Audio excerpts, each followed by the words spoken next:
I've always wanted to be in the creative industry. I think I mentioned in my talk, I used to film with a little camcorder when I was young, and I love telling stories and sharing stories. And I think with documentary making, you can also make a difference. You could have a topic that you want to explore in detail, and I think that is, you know, why I do it. I love telling stories and maybe showcasing stories and themes that, you know, haven't been explored before.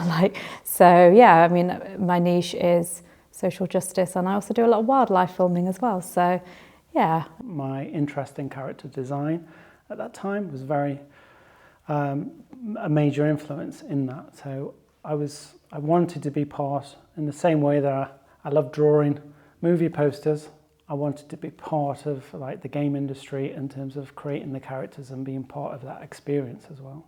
I felt like I love telling stories within animation. So before I got into animation, I was doing a lot of painting and stuff like that. I didn't feel like confident painting. I could paint like photorealistically and stuff like that. But there was something that was always quite anxious. I didn't know what looked good, what didn't, what I wanted to paint either as well. And then as soon as I started doing animation, from like almost day one, I felt like I was really excited to tell stories, and I felt like I could say what I liked visually, what I didn't like visually. So I just felt like a confidence there that I hadn't had with painting, basically. To be honest, I think I started doing it because I really liked music and I can't play any instruments or sing. So I was like, the next best thing is go and create designs for the music instead. I was passionate about photography as a kid, passionate about film, and I just kept working and working and working until I turned it into a career. I've just given a talk, so I'm very excited. I think I was the first talk, so I'm very excited to meet some more of you know, the young creatives and see the other talks as well.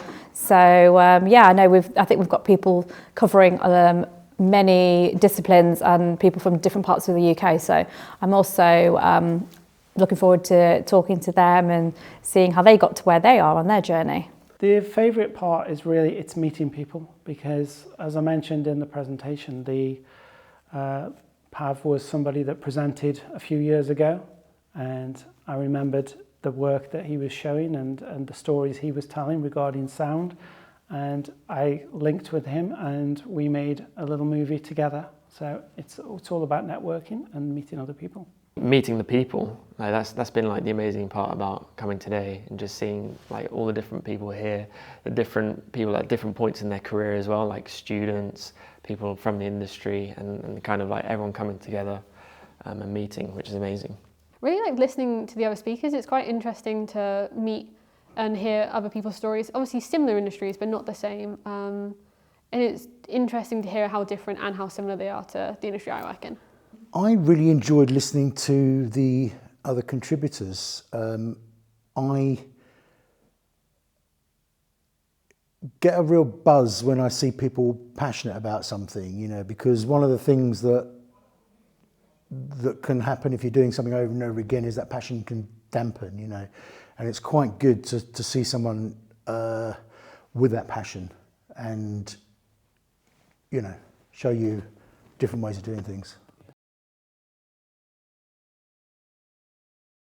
Yeah, I think I think this is the 9th or 10th Creative Expo, and it's great. It's so important to have like regional networking and creative events, and it's just buzzing out there. Like, you know, there's people who do, you know, want to learn about gaming, filmmaking, animation, performing arts, and everyone's just collaborating, talking. And I mentioned there in my talk about the importance of networking and partnerships, and creative industry is a big collaboration. So I just think it's so important too that we have these events and young people are, you know, inspired and hopefully pick up tips to persevere and, you know, don't give up. It's a good event. I've been coming, you know, for as long as it's been doing it. I think I did one of the first presentations as well when it started. And every year it's been the same, where people can network, students can see professionals. It's a very good environment to get people from industry to show the students exactly there are paths for you wherever you want to go. There are paths and not necessarily the ones you're thinking of, and it's okay not to follow those paths. You can basically make your own path at the end of the day, but people coming here can definitely provide you with that confidence that it's okay to take wrong steps along the way, but you'll get there eventually if you keep working at it. Amazing, yeah. Like a privilege to come and speak, people to come and see your work. So it's always, yeah, feels amazing to do. It's found really lovely. It's quite nice coming back and being able to speak to like younger people who are like in my position. I was in their position a few years ago. It's quite nice to just be able to talk to them and give them advice that I wish I had. I've really enjoyed it. I mean, I've put quite a lot of effort into the speech, funny enough, because when I was asked, the first thing that came to mind was put myself in the position of someone coming into the industry and all the apparent hurdles, all the barriers that exist. And what have I learned? What's been the key benefits to my experience that could be of benefit? Because if you tell someone to do something, it's very unusual they'll do it. So people will say things like, oh, be bolder, or take more risks, or just be yourself, or something like that. And to be honest with you, that never really works. So if you can hear from somebody who's actually been through that and has experienced the challenges that brings on, hopefully it'll have more benefit in terms of real life experience, you know, because I can say this is what actually does happen, but it's entirely possible.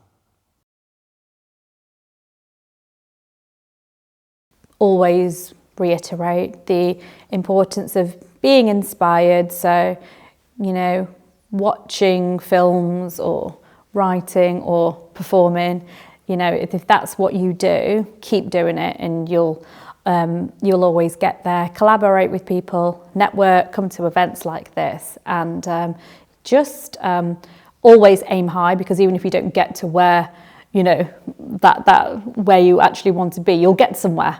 So always aim as high as you can. Learn the basics first. Get a good foundation of everything that you need within your field. Don't try to be, you know, don't try to have perfection when you're creating your artwork. Try to learn the basics first, and the other sides of things will come naturally.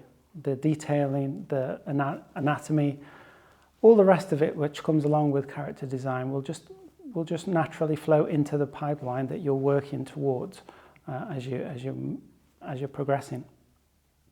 It's so difficult. I think it's like realizing, trying to see what you're good at, and realizing that can be something that you can really use, and then always trying to experiment, learn. I think like a desire to learn is a massive thing, like pushing the boundaries of what you know and can do, because that will always keep you growing, and it makes you very like desirable to other people, like someone who's willing to put themselves in like difficult situations and make something amazing. Say yes to everything, put yourself out there, don't be embarrassed about your work if it's not perfect. Nothing's perfect at the start, and most people don't actually say no. I think a lot of people in the creative industry are friendly and are willing to give young people opportunities. Do stuff, make films, get them out there, take risks, meet people. It's so important, because one of the